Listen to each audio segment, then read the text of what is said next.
Hello friends, நான் mister GK.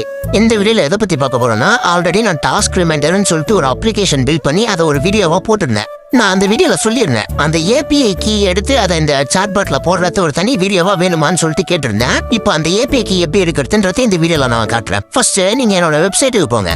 அங்கே அந்த ஆப்போட டிஸ்கிரிப்ஷனில் நான் லிங்க் கொடுத்துருப்பேன். அந்த ஏபிஐ கீ எடுக்கிறத டைரக்ட் வெப்சைட்டோட லிங்க் கொடுத்துருக்கேன். இங்க இருக்கல, இந்த லிங்கை நீங்க அப்படியே காப்பி பண்ணி ப்ரௌசர்ல போட்டீங்கன்னா அந்த ஓப்பன் ரவுட்டரோட ஏபிஐ கீ கிளைம் பண்ற பேஜுக்கு வந்துடும்.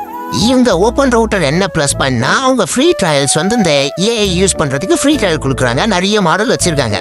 ஸோ நீங்க அதை ஓப்பன் பண்ணோன்னே அங்க நியூ கீ அப்படின்னு சொல்லிட்டு ஒரு பட்டன் இருக்கும். அதை ப்ரெஸ் பண்ணீங்கன்னா உங்களுக்கு ஒரு விண்டோல நேம் கேட்கும், கிரெடிட் லிமிட் கேட்கும். நீங்க ஜஸ்ட் நேம் மட்டும் ஏதோ ஒரு நேம் போட்டுக்கோங்க. நான் இங்க சாட் பாட்னு வச்சிருக்கேன். அந்த மாதிரி நீங்க எதை வேணா வச்சுக்கலாம்.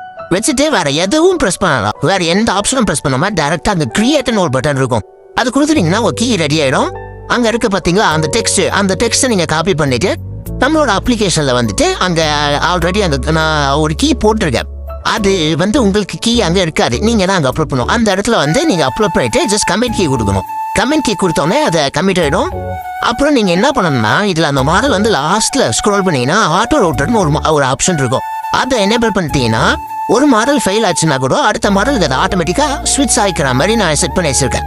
ஓகே, இதை நீங்கள் ஜஸ்ட் இப்போ நான் ஒரு எக்ஸாம்பிள் காட்டியிருக்கேன். அந்த சாட் பாட் ஒர்க்கிங்க நான் ஜஸ்ட் ஹாய்லன்னு கொடுத்துருக்கேன். அது எனக்கு ரிட்டர்ன் பேக்ஸ் அந்த நியூ கீ கமிட் ஆனாலும் எனக்கு ரிட்டர்ன் ரிப்ளை வந்திருக்கு. இதுதாங்க, இப்படி தான் ஏபிஐ கீ நம்ம எடுத்து இந்த அப்ளிகேஷன்ல போடணும். ஓகே கைஸ், இதுல உங்களுக்கு எதனா டவுட் இருந்ததுன்னா எனக்கு கமெண்ட் பண்ணுங்க. அதே மாதிரி இந்த வீடியோவை லைக் பண்ணுங்க, சப்ஸ்கிரைப் பண்ணுங்க. அடுத்தடுத்து என்னென்ன கண்டென்ட்ஸ் போடலான்றதையும் கமெண்ட் செக்ஷன்ல அப்டேட் பண்ணுங்க. அடுத்த வீடியோல சந்திக்கலாம். நன்றி.